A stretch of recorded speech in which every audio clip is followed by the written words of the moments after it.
দারুণ স্বাদের দুর্ধর্ষ এই এঁচোড় চিংড়ি রেসিপিটা বানানো যে কত সহজ, না বানালে তোমরা বিশ্বাস করবে না। আর খুবই টেস্টি হয় এই রেসিপিটা, পারলে তোমরা অবশ্যই একবার ট্রাই করবে।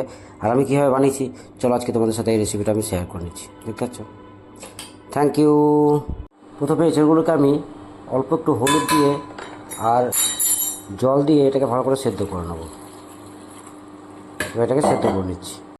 প্রথমে আমি আলু ভেজে নিচ্ছি।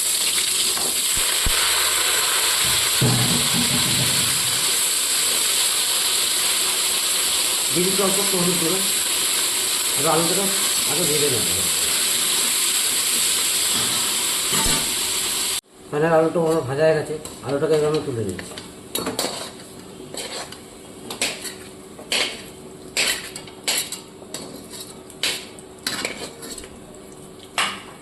এর মধ্যে আরও কিছু পরিমাণ তেল অ্যাড করে দিচ্ছি। তেলটাকে কিছুক্ষণ তেলটাকে কিছুক্ষণ অ্যাড করে দিচ্ছি এঁচোড়টাকে। এবার এঁচোড়গুলোকে ভালো করে ভেজে নিই।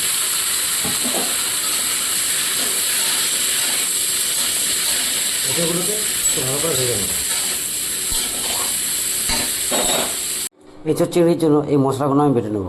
গোটা ধনে, গোটা জিরে, অল্প কিছুটা কাঁচা লঙ্কা, রসুন আর আদা, এগুলোকে আমি মিক্সি গ্রাইন্ডিং করে নিচ্ছি।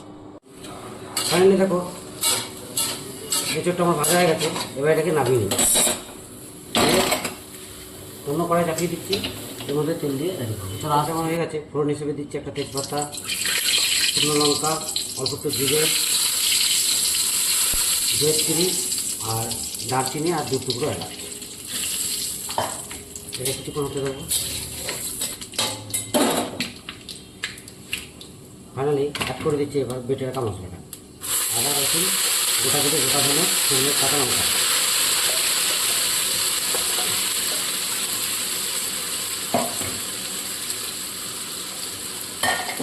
এবার এটাকে কিছুক্ষণ হতে দেবো। অ্যাড করে দিচ্ছি টমেটো কুচি, দুটো মিডিয়াম সাইজের টমেটো কুচি করে গেছিলাম অ্যাড করে দিচ্ছি। তার সাথে দিয়ে দিচ্ছি হলুদ 1 চামচ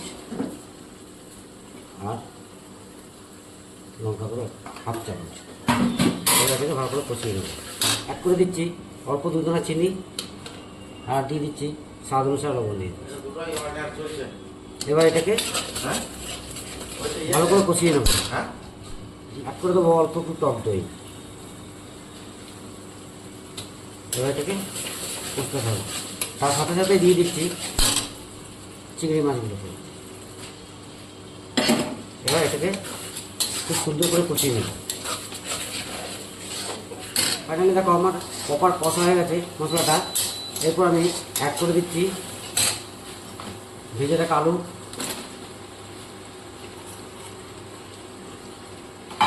আর দিয়ে দিচ্ছি ভেজে রাখা এঁচোড়। এবার এটাকে কিছুক্ষণ কষতে থাকবে।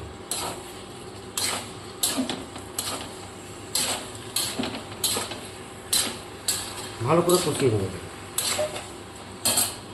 এবার এটা ঢাকনা দিয়ে কিছুক্ষণ এভাবে কষিয়ে নেব।